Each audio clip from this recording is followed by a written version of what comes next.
So this is there is Umwelt before consciousness and learning traverses both in biosemiotics by Kull and Don Favareau. So yeah, as always, feel free to ask questions along the way if you're interested or whatever, and because this is just a comment, it's about say 5 pages, and yeah, they're commenting on Eva Jablanca, but that's okay. So we'll see. Just something to read quick. Yeah, and feel free to ask other questions in chat because, yeah, I mean, about Minesweeper philosophy, whatnot. But we give this a quick learn, see what they have to say. So, here we goes. How to link matter and mind, and how to get from a chemical description of cells to the phenomenological description of subjectivity constitute a big problem for theoretical biology. Some have said the biggest. So you got the David Chalmers. This is the, for anyone who knows the philosophy, this is the hard problem of consciousness. How do you actually get the experience of what it is to be conscious from, cells? Like the cells themselves are not this experience that like we ourselves have.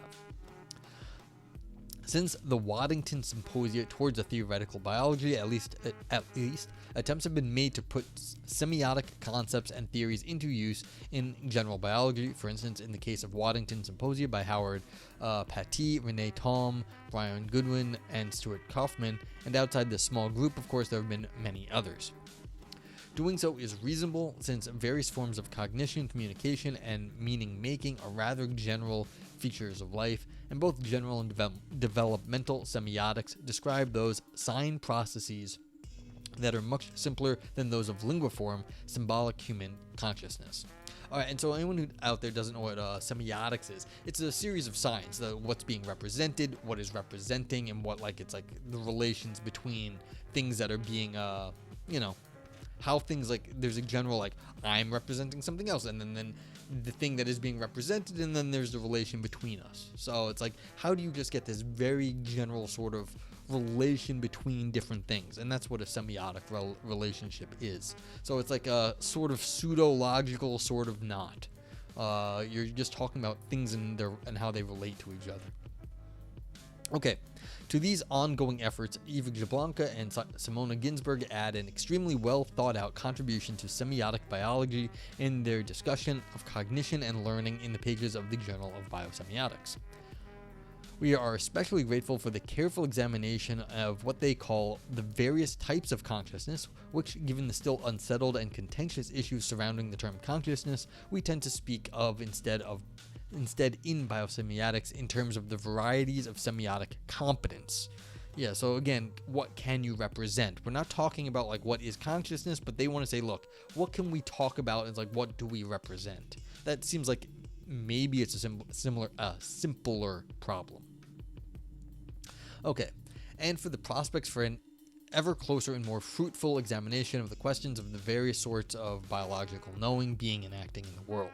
Towards that end, we offer in this short commentary a few observations about how the seminal biosemiotic concept of Umwelt may be a critical tool to aid in this investigation. Okay, and the people who don't know what Umwelt is, and this is why I want to read this paper, was because they're talking about semiotics and they're talking about Umwelt.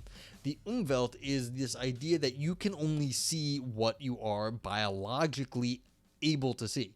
So it's if you were talking about what can a dog see, dogs basically don't have very good color vision, but they have excellent senses of smell. So their world, if we try to look at what their world looked like, it would look black and white to us, but they would have a huge amount of information about the chemical composition of things because of their tremendous sense of smell compared to us. So they would be seeing, if we try to represent what the dog understands by its world, it would be this vastly different sort of array of chemicals and what sort of different chemicals mean, as opposed to us where we have a very good eyesight compared to the dogs, but we don't have all that chemical knowledge. Yeah.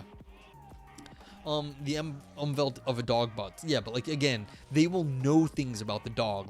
Dogs can smell diseases on you, so they'll know that you could have some terrible disease and no one else will know. But they have dogs that can sniff, just they can smell out cancers, and so they have dogs trained to just smell unique kinds of cancers. So it's you could like, that'd be like looking at someone and be like, you're gonna die in 2 years because your liver's failing.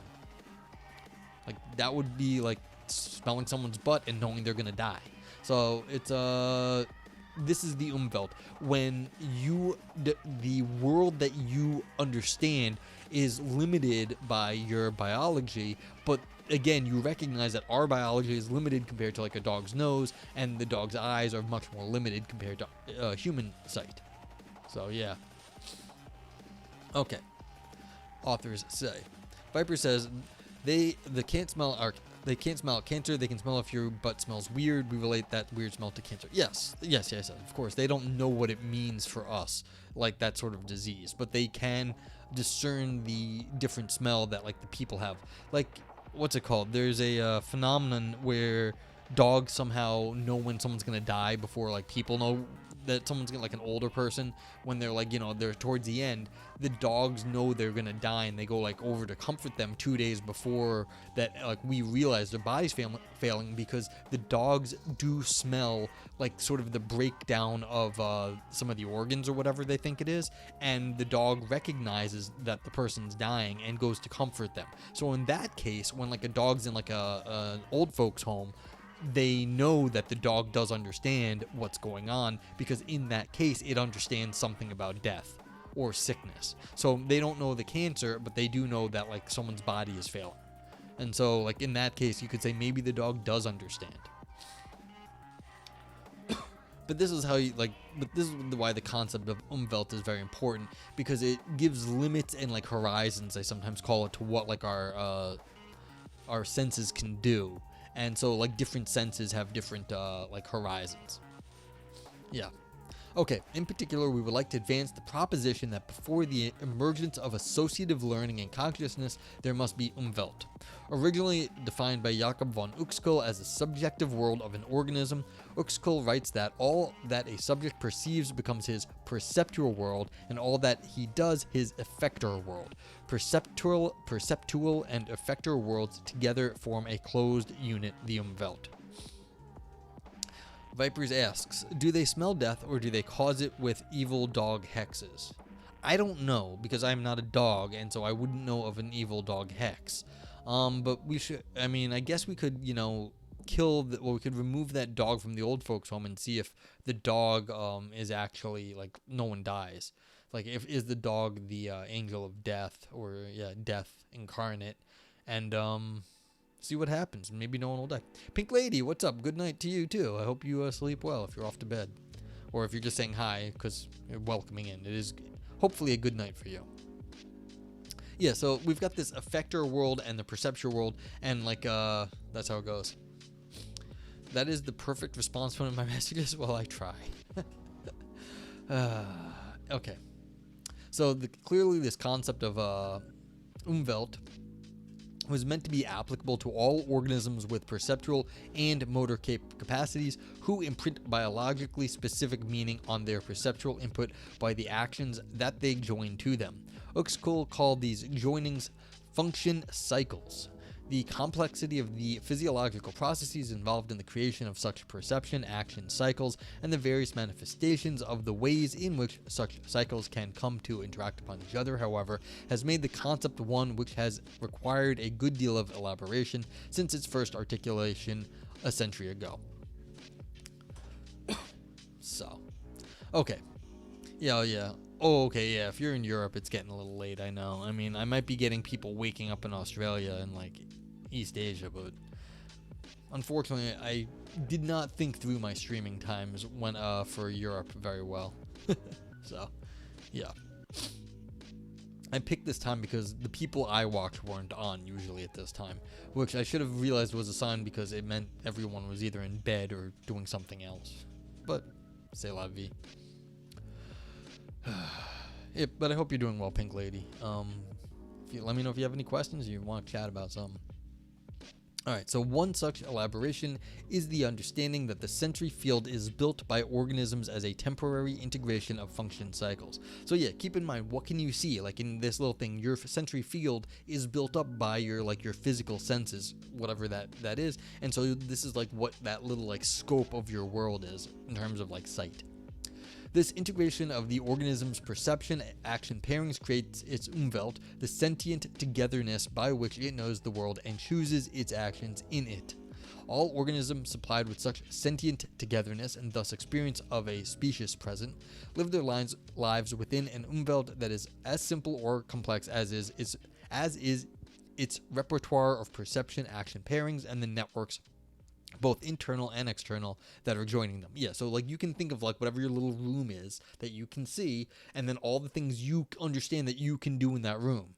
And that's like your little life world for that room is what you can do, like given your senses and your abilities in that space. So that's your sentient togetherness right there. And your perception action pairings, like what can you perceive and what can you do about it. Okay, understood thusly, Umwelt per se as sentience appears long before consciousness in the world of living organisms. Hey, Ivan Neo, how you doing? Welcome in. I hope you're doing good. We're reading this paper on perception and consciousness. So if you have any questions, let me know. What we're talking about is the Umwelt. So yeah, good to see you too. Yeah.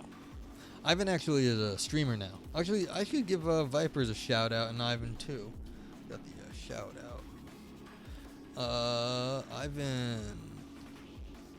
Oh no, I can't shout out anymore. Interesting. Well, we'll do the old style. So, let's see if it works. There we go. There's Ivan. Go check out Ivan at twitch.tv/IvanNeo. So, Viper says, I wonder if it would be useful to consider the Umwelt of both present and past AIs compared to things lower on the tree of life to see how it's progressing. That's a great question, Vipers. I've thought about this. Basically, what actually are the systems that the AI is hooked up to? So if you think of things like robotics, those have way more sensors hooked up to them than something like the Chat GPT, which is only dealing with chat inputs. So if you're thinking maybe you need to understand the world through actually like grasping something, that's what you know more about a cup because you can understand what it is to grasp it, then maybe a robot has a better grasp of the world if it has this sort of sensor that can understand like lifting, like if it has a holding, like a sensor that can feel weight, like mass. But I mean, I think that's exactly what they're getting at here. Is that like if you have to have perception and like action pairings, being able to do something, lift something with mass, understand that it has mass. So if you compare like a Boston Dynamics robot that can navigate a world that has both a spatial understanding, like it's a bodily understanding of itself, versus a just Chat GPT, which has basically only one kind of input, which is text based, then maybe that sort of thing is a lot more. It has maybe a lot more going for it. Frank Big Time says some AI systems use visual input, which is at least thousands of separate pixels. Yes, and so again, if you have a camera hooked up to it, that would be an interesting thing. Yeah, like the ones that play all the Atari games. Yeah, absolutely. And my buddy who has stopped streaming now, but what's it called? SPSH Kairos. Yeah. I can actually let's do another little shout out for him. SPSH Kairos. Yeah, so this is he does mad computing. He makes I learned we made friends with the guy because he was making a Minesweeper AI and he was making a Tetris AI, and he had an actual, and he also was making a duck hunt. He had a webcam looking at his screen so that he could hook it up into an actual like when he was playing Tetris, he was playing Tetris on an actual Nintendo with a camera, and he was actually looking at the screen and playing it using like through a modified controller. So it was literally it was playing like a human would be. And so, of course, you can do this. It is being done actively, and it's really interesting stuff because you got like all the stuff that you might want to do with a computer, like frame perfect moves. You can't do that if you got a webcam and stuff like that.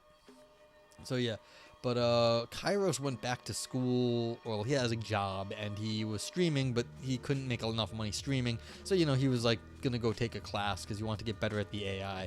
But he was already doing processing images, trying to see if they could detect disease off like certain kinds of scans. So he was already doing highly sophisticated AI work on visual processing. So yeah, but yeah, again, like a visual processing AI. I mean, everyone knows like there's war now. I know there's people trying to study. Can you see a tank underneath like a cover? Can you train a computer to see tanks through camouflage? Maybe you can, maybe you can't. So who knows? This sort of thing. So visual input is it's a big business. And again, you can also talk about like video, understanding things in video, all that sort of thing. So okay, whatevers. Okay, importantly, the appearance of Umwelt means that a living system makes its own subjective space, one that presupposes the simultaneous coexistence of at least two functional cycles, temporal integration of perception and action from at least two receptors. Ivan Neo says, I've played with Midjourney and it produces very dreamlike results because it has no other knowledge to make consistency checks. Fingers look pretty, the more the better. Yeah, so these are one of the... Of course, these things are going to get better over time, but like, you know, they have a style that works for them now, and it kind of makes, you know, that's why you can sort of pick out what looks like an AI art thing. But like, you know, they get the input of the images, and then they have a processing thing that makes something that they kind of look cool, and they come out with something new. But like, how new is it? Whatever. Well, it's processed through the algorithm and whatever the inputs it has at that time. And so is that really new, or is it just some sort of like, you know, processing with a little bit of noise involved so that it doesn't look like anything else? I don't know, but like, again, does it have knowledge of what it's doing, or is it just an interesting processor? I mean, it's getting there. It's going to be an interesting... We have very interesting stuff, but I mean, yeah, it's not... the consistency checks, as you call it, it makes it, it doesn't understand that people should have 5 fingers, so... Ivan Neo says, when they start combining these transformers, things are going to get wild. Yes. Well, it's gonna be an interesting... It's the old Chinese curse. May you live in interesting times. Yeah. It's going to be a little scary because no one really has any idea what's going on or control over any of this stuff. And we are not ready. We never have been either. I mean, I guess that's the history of humanity, is basically just to, you know, we do stuff and then we find out later. But, yeah. So, okay. Such subjective space cannot exist without construction and experience of a new temporal now, a duration which has finite continuation in terms of physical time, for instance, some hundreds of milliseconds, while being experienced as a simultaneity for the living system itself. Yeah, so if you experience something like you see me on the screen, I'm looking at myself here, you see like, okay, you have this space where you sort of like understand the representative forms in your visual space as like, you know, someone talking. Now that takes time, but you just see a person in the instant. Viper says, I remember when the goal for Web 3.0 was cognitive ability before they were like, that's too hard, let's make some NFTs instead. Yeah, they do like their Web 2.0, Web 3.0 sort of buzzwords. The idea that they're gonna like make a singularity, like a consciousness, that's still not happening yet. But, or maybe it has, I don't know. But, they're not releasing it like for free on the internet like ChatGPT. But like, you know, I don't think people really saw the Bitcoin sort of blockchain stuff really upending a lot of financial systems. So they do have some claim to fame, even if you don't like NFTs. Yeah. Simultaneity of possibilities brings with it the condition and often the necessity for choice, while Umwelt, as a speciously present sensory field, is the provider of possibilities, the alternatives for behavior. Yeah, so yeah, meh. I mean, you don't have to like the blockchain tech. I don't blame you if you don't, but like, it's interesting. Frank Big Time says, I've never thought about the limitations of senses in this way. Yeah, well, this is why people talk about it, because it does seem like an interesting way of discussing like the field and the limits of what you can do and how you understand what is in front of you as like what's possible and provide and how you can interact with it. Frank says, but it is now obvious that something without rich inputs cannot have as complicated of an internal model of the world. Yeah, I mean, that's the thing. Like, this is why you might think you need to hook robots up to really get like some sort of more consciousness into whatever it is. Now, how does that actually do anything? I don't know. Like, just hooking up, like, a sensor that gives a computer, like, one more thing to, like, say, like, a weather sensor. What's that really doing for it? I don't know. But, like, it'd have to be a sensor of a certain type or whatever. But, like, it seems like that's the idea, is that there is something to this. Viper says it didn't really upend the financial systems, rather than create an unregular market to tempt idiots. It's termed embodiment. Yeah, thanks. It didn't upend the financial system rather than create an unregular market to tempt idiots. But I mean, so what? Like creating a new unregulated market did do something. So that's fair. Frank Bitama says the initial filtering is part of the intelligence. Yeah, absolutely, and that's a huge thing here. Is that like you are preconditioned to see the world in a certain way. So, and that's what you can say, like, the evolutionary history has given us. Excuse me, sorry. So, we've been preconditioned by evolution to see the world in an intelligent way. Yeah.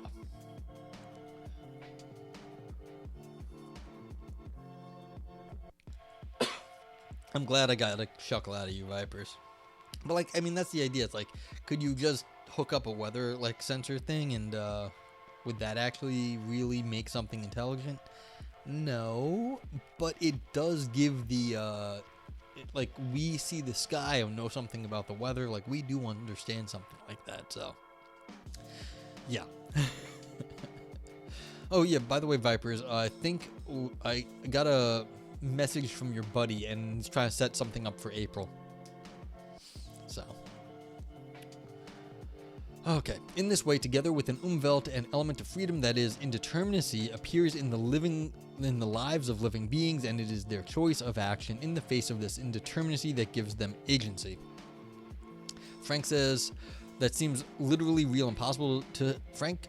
I think it would make something intelligent, and just maybe something it is nearly impossible to communicate with. The internal model's reality would be too different. There is a quote from Wittgenstein that says, if a lion could speak, we would not understand it. And that's behind the idea that their form of life, the things that they understand about the world, would be so radical that we would not be able to talk to lions, even if they could speak English. Like, what they would say to each other in English would not be anything that we would be able to understand. So, like, they could be speaking English, like using the words, but like we just wouldn't get it. And so this is the idea. Yeah. I'm not 100% on board with that thought. Like, I mean, I know what it is to cough on water. A lion knows what it is to cough on water. And so I feel like there would be overlap, and we might be able to discuss some things.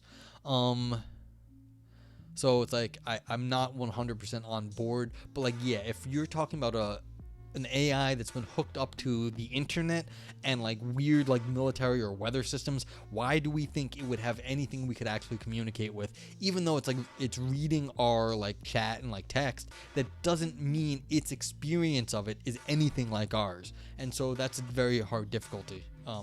Yeah, like it could only talk about the weather. So I mean, I read the Hitchhiker's Guide a million years ago, but what was it? When you get the babblefish, you can understand all things. And like then he was listening to the birds, and he said all they ever talked about was like speed. And it's like it was just really, really boring to hear them. And it's like, yeah, it's like all they talk about the weather, and it wouldn't even only talk about the weather. It would talk about the weather in a way that only things that only understand the weather talk about. So it would be like a weather-based consciousness. So it wouldn't even be like them talking about the weather in the way that we talk about the weather. It'd be about talking about the weather in some weird, like, only that's all we understand is the weather.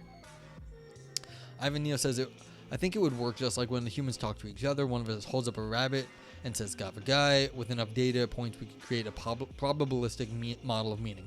Well, I think we could break it down, and I think that's what people do already with animals. So it's like, yeah. But like this is sort of the next level of like, could we actually understand them just talking to them? Like not the probabilistic thing, because we could do that anyway. But it's like, but could we actually understand something that really only talked about the weather? It's like, yeah, probably that way though, Ivan. I agree. Frank Big Time says there's a far side that translates the neighborhood doginologist as hey, hey. Yeah, that's I remember that one. It's like, oh, it's like we can actually understand dogs, but they're not saying anything interesting. Viper says a weather database and a health database is all we need to create AI pensioners. Yeah. I was just remembering the Ghost in the Shell standalone complex movie where they were talking about pensioners and an AI that was hooked up to, that the pensioners were running, and it was this all weird, fucked up movie. So yeah, like it's true. So. Such basic features of Umwelt are, in their minimal occurrences, obviously much simpler than consciousness while being fundamental elements of sentience. See, this is a claim right here. Are they really fundamental elements of sentience? I don't know. But like that's a claim right there. They're just saying it's simpler than consciousness, but somehow it is a part of a fundamental element of sentience. Not sure that's a well-established claim right there, but whatever. I mean, they are obviously simpler than consciousness because like you interact with the world, and things that we don't think are consciousness can interact with the world in this way, and so that's okay. But like, is it actually a part of sentience? How would we know? We don't know. Okay. As such, they may be seen as the necessary but not sufficient preconditions of consciousness in almost all of the many various ways that consciousness has been defined by various scientists. Okay, so they qualified it here. They said basically in all the ways that like scientists talk about it, you need these sorts of things about like how you perceive the world. Like the bits of the world that you sort of have filtered through are the minimal things that consciousness uses on some definitions of consciousness. Ivan Neo says maybe is a weird way of saying that minimally we need to have some input to be conscious of.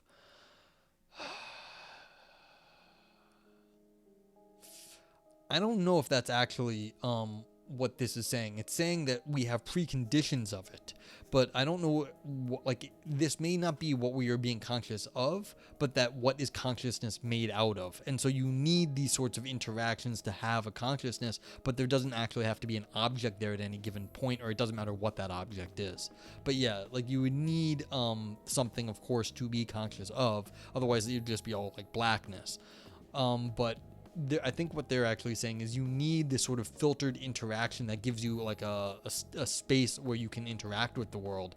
That is what is the elements of sentience. Like you need that sort of the correct interaction. Okay. Understood thusly, the origin of Umwelt in the sense that is as the appearance of a subjective moment or now, together with the appearance of a perceptual space as a sensory field. Yeah, so you have your field and the idea that it's now, even though you're perceiving over time, and it's subjective, it's filtered in the way that your world is pre-structured, appears to be a rather qualitative change, a major transition in evolution.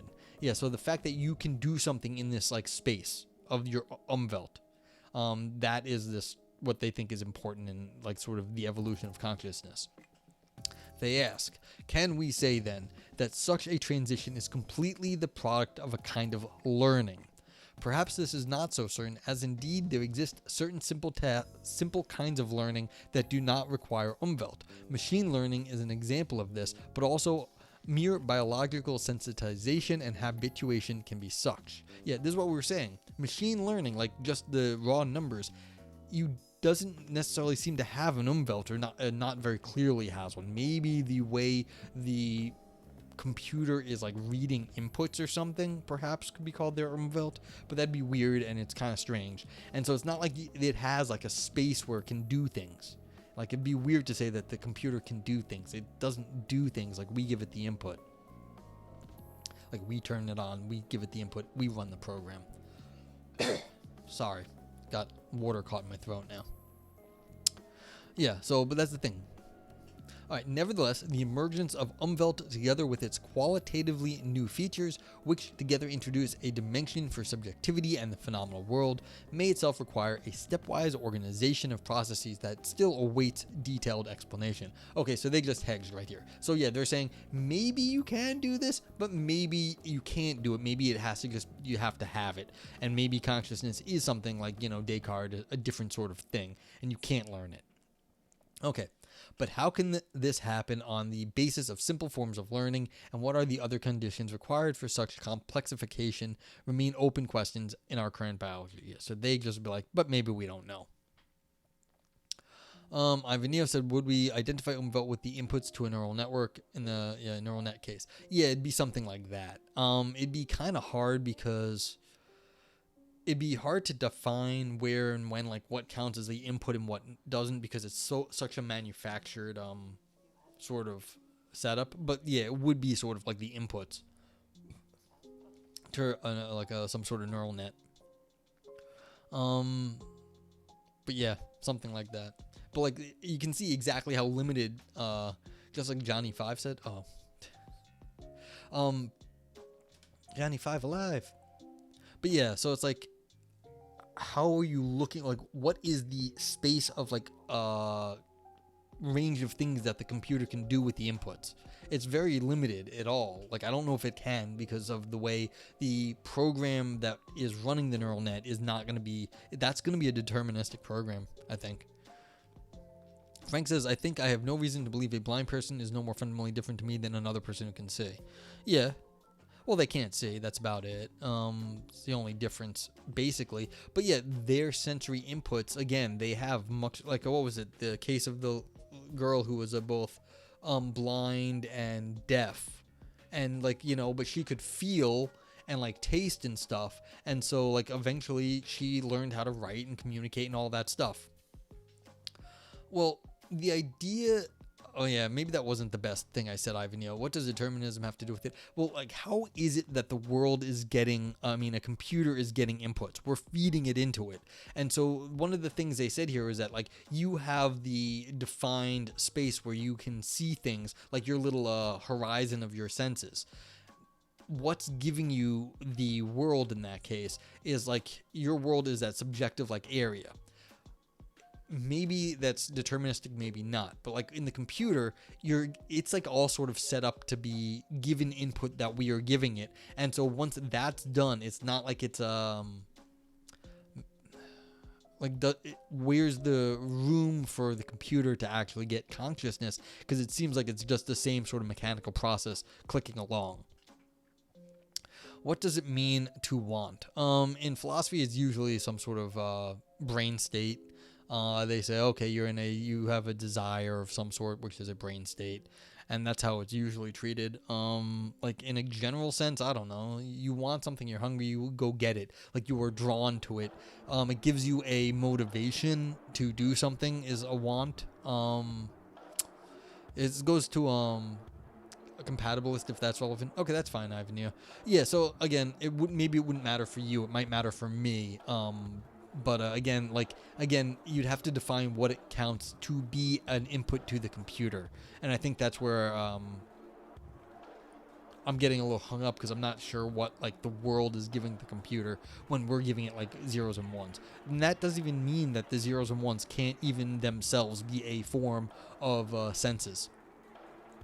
Yeah, so, Vipers, you can go back to the Nietzsche, where we have drives.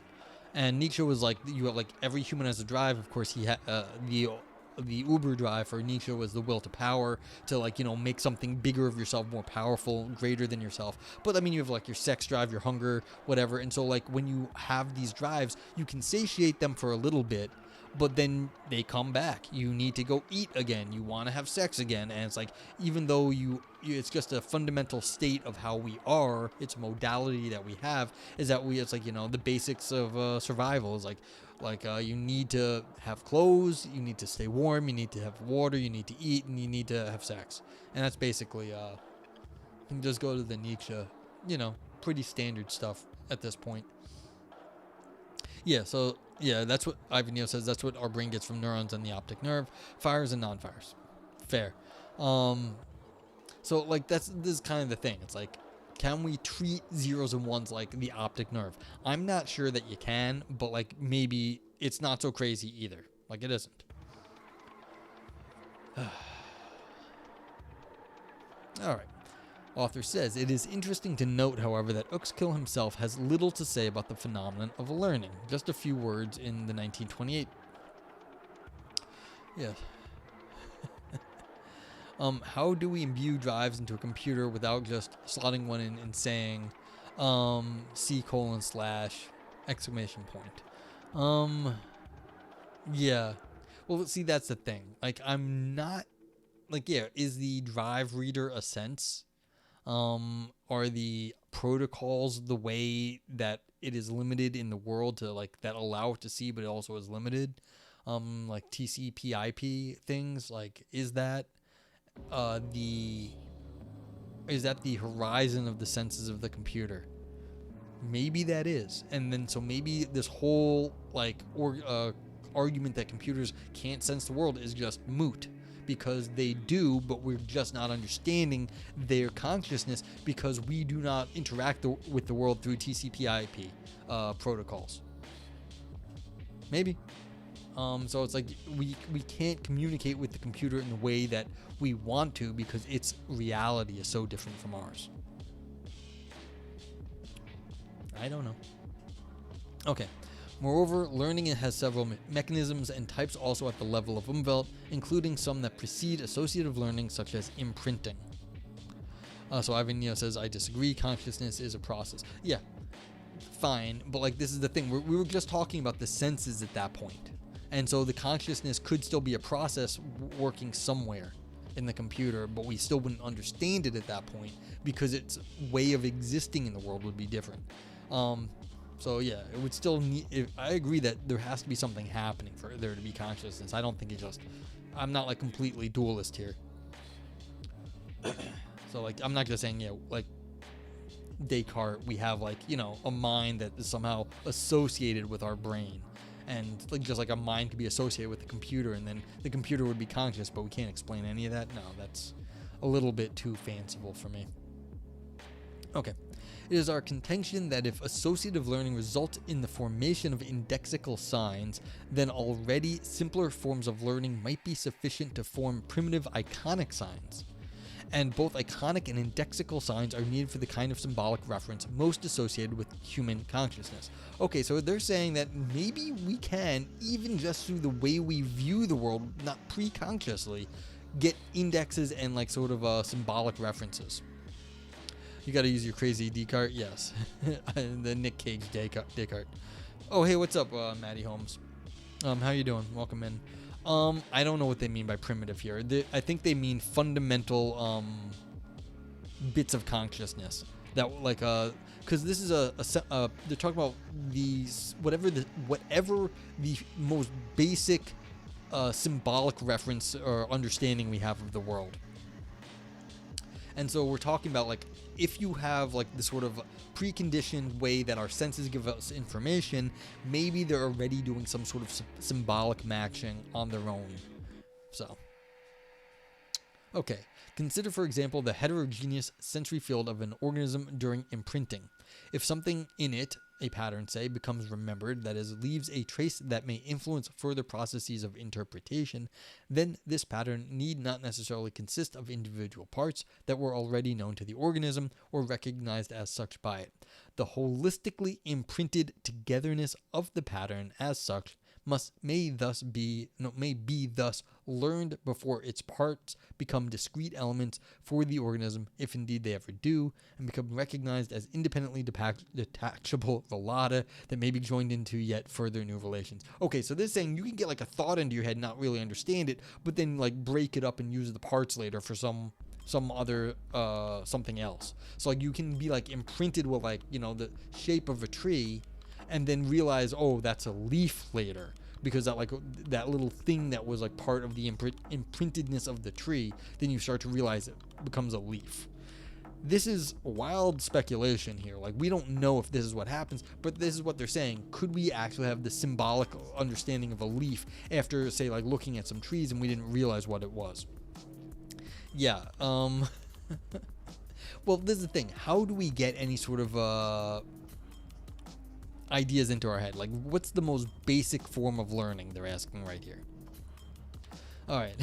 So I know this is the whole thing right here. They're saying, how do you get like a whole thing in and then like start to like match it up with symbolic understandings? Like, the idea of a leaf, the concept of it is associated with like, some sort of pattern. Yeah. Maddie says modern humans have been around for 200,000 years at least. Yeah. So yeah, about 200,000. I understand it. So the idea is that it doesn't even need to be human. It could be like non-human. It could even be some sort of insect understanding, just like an association of like, okay, that's where the food is. Like, the bee just understands where the flower is, and like, and then it somehow associates that with the little dance that it does to tell the other bees where that is. Viper says, quote, "You can type the shit, but you sure can't say it." End quote. Harrison Ford on Star Wars scripts. Also possibly Noga on this paper. Yeah, I mean, most, if not all, philosophy papers are not meant to be read out loud. I mean, and this one isn't even the worst. I've had some terrible ones. This is not the worst. So, yeah. But yeah, philosophy is not meant for performance, if you didn't realize. Ivan Neo says, don't we know how the brain does it because we know how neural networks? No, I don't think we have some idea how some parts of the brain work. We don't have like how like everything works, and we definitely don't have fundamental learning theory down. Maddie says you have some real anti-bangers, yeah. Now there's an idea of slam philosophy. Well, you do get some like overlap Vipers in like some poetry readings, and some people do like, try to make philosophical points. Yeah.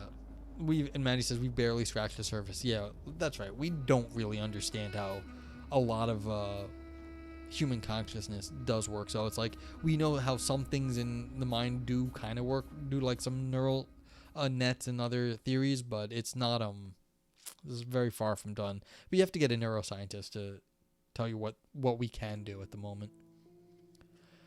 Okay. Yeah, because I mean, they have like spots in the brain where they do see like what like from what comes through the optic nerve, and then like they can see where the like what is like getting into the brain. But again, is there like another little eyeball in the brain looking at that what was coming out of the optic nerve? What does that even mean? You have like a homunculus in your head that's looking at the things that come from the senses.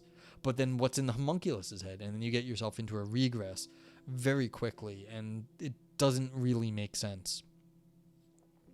Learning is the easy part to understand. Consciousness is more difficult. Fair. Like, yeah, but how does consciousness learn? It's gonna have to be, yeah, like describing learning is very easy. How it actually happens is that's explaining how consciousness works. But like, yeah, absolutely. How we learn, many times we can describe that.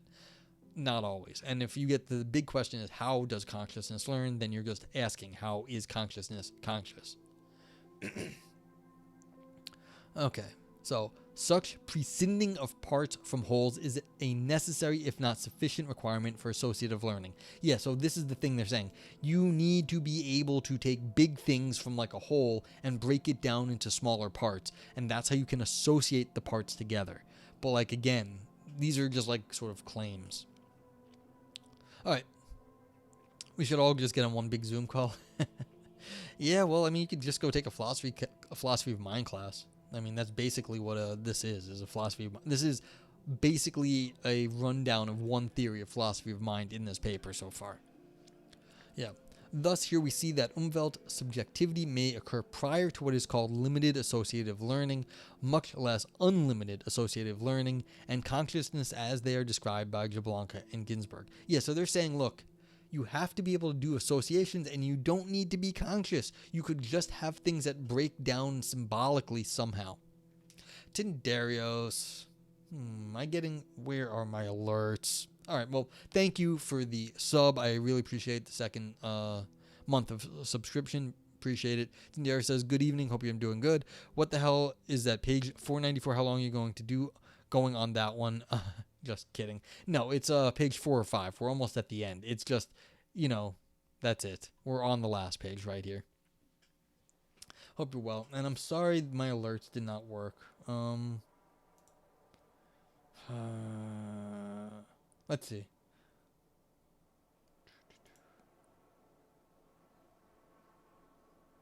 Alright, we're just going to run the thing. Let's see if it works. You're not Silver Lake, I know.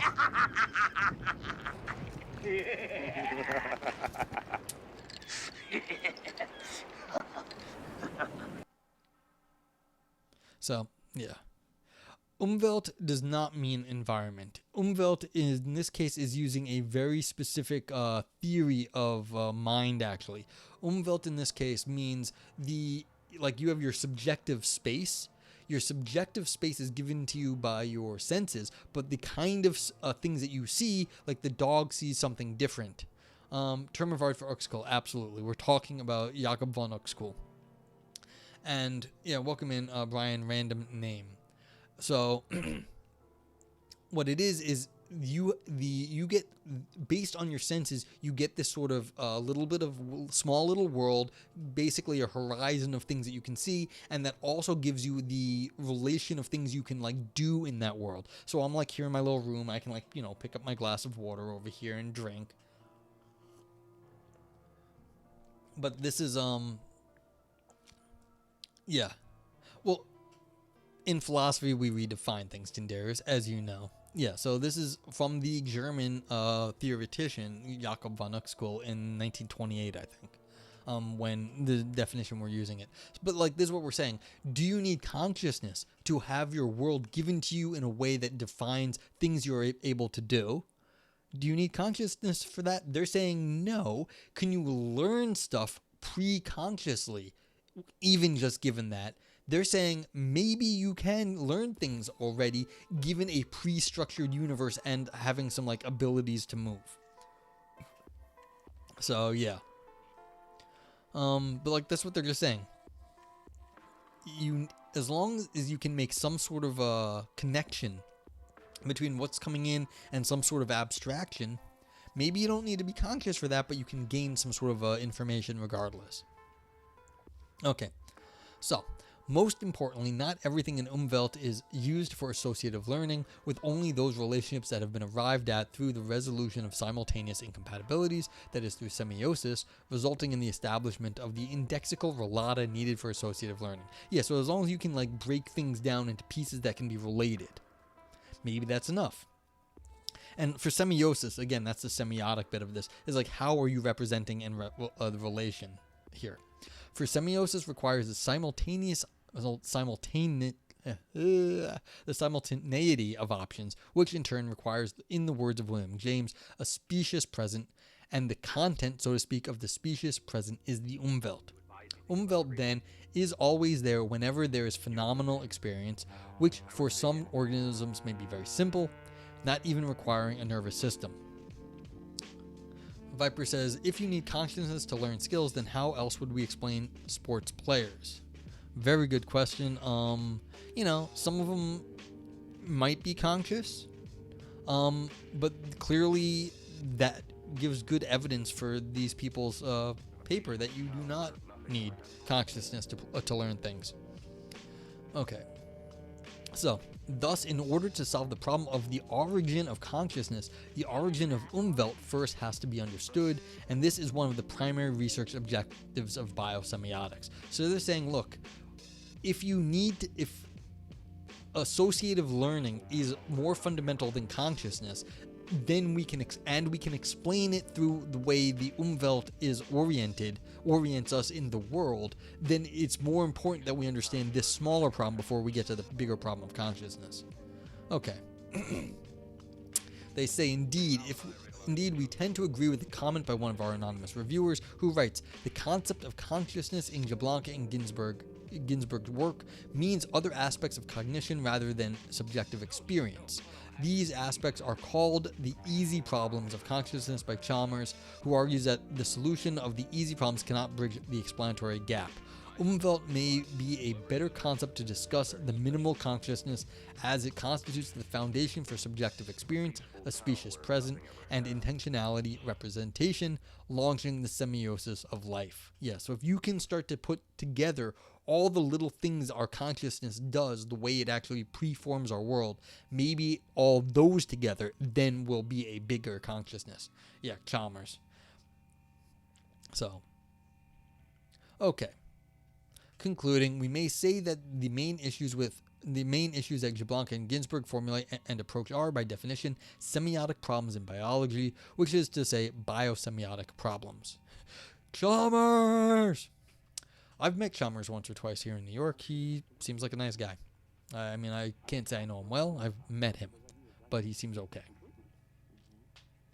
The concept of sign, as defined by them, sensu Charles Morris, and as necessarily including interpretation, is clearly biosemiotic. Their emphasis, moreover, is on the role of learning in the evolution of progressively complex forms of semiotic interaction and capabilities, and what makes their analysis particularly rewarding and interesting is that their approach has been developed rather independently of the long tradition in biosemiotics of approaching those very same problems using explicitly Peircean evolutionary semiotic models. How to correctly place the origin and role of Umwelt within the list of life's learning forms and mechanisms continues to be a fascinating and important task for biosemiotic research. Okay, so this is a fun little paper. What are the limits that our senses give us? Can we find something that allows us to learn, not at a conscious level, but just as the way we get information into our bodies? That could be, what insects do. Like, how do bees learn, remember where the flowers are to tell the other bees? Like, they might not be conscious, but they have to do some sort of learning on that and then translate that into their little dance to tell the other bees where to find the food. And so could they do that in this way? Do they represent the way to get to the flower in this sort of in the way that they understand the world, which does not have the same sort of conscious experience we do. They don't have the same eyes we do. They don't have the same bodies we do. They understand their world, insofar as they understand any of it, very differently from us because they have such a limited sort of biology compared to us. Like, their eyes see different colors, all sorts of things. Viper says, do we get the world's first Philcore rap album for Philosophy Roulette 1000? No. I can't. I've never really tried to rap. There are people who are musicians out there that do philosophy-based music. I don't know if any of them are rappers. I do know there's a rapper named Logic. I don't think he actually talks about formal logic, but apparently he's a good rapper. But yeah, yacht rock. Yeah. Maybe that. I'm not much of a musician, so I can't really, I can't help you there. But yeah. So yeah, it's like, if we're talking about AIs, and this was I think the most interesting questions. What is the Umwelt of a computer? If you need to give the computer more access to the world around it, in the sense of do you need to have it have more of a body, like a robot, to give it more access to the world so that Umwelt grows beyond just the the text that we feed these machine learning algorithms, which is only one kind of sense. The only one sense they have, if they're only getting words in, is that enough? Maybe they need to experience the world in a second or third way, through video, through auditory things, through a robotic motion. Things like that may really make a difference in how the ability to learn about the world, make a big difference in how a machine might be able to learn about the world. And until we combine these different sort of things, that's what they're saying here: is build up the Umwelt. And then we might be able to tackle some of the small problems of consciousness, like how do all the pieces in our brain works. And then once we have that, maybe we could actually then ask the big question: what is it like to have actual human sort of subjective reality? Ivanio says it needs to learn, say, kinematics. It could be fed raw 3D coordinates as long as it has enough information to make inferences and find relevant patterns. Yeah, I mean, that's fair. You could do, like, you could give it a sort of, like, video game physics simulation, giving it a body within that simulation, and you could do that, yeah.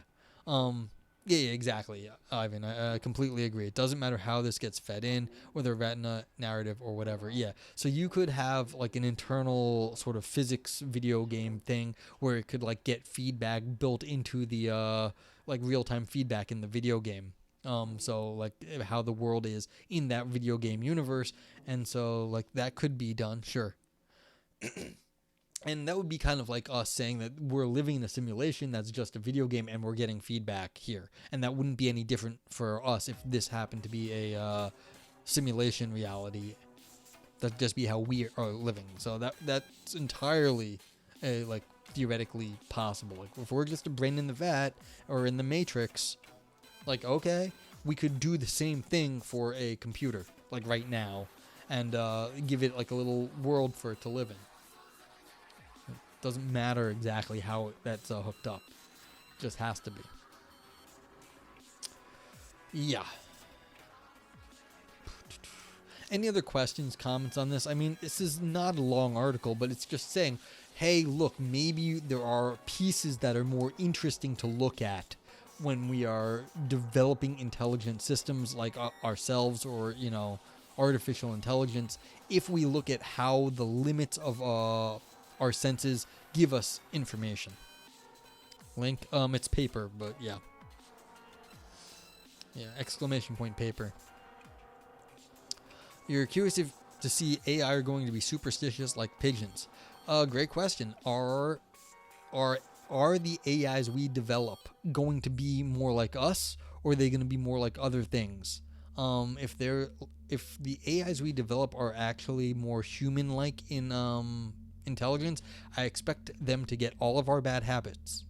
And you know what's really funny about that? Like all of the chatbots get all of our bad habits from the internet. It's like, yeah, you want to go see some like racist spewing crap, you can just go hook up a dumb chatbot, and that's what you get. But yeah, like maybe they'll be more like pigeons. Could easily be the case. I don't know. Okay, I was very happy. I'm glad I read this paper.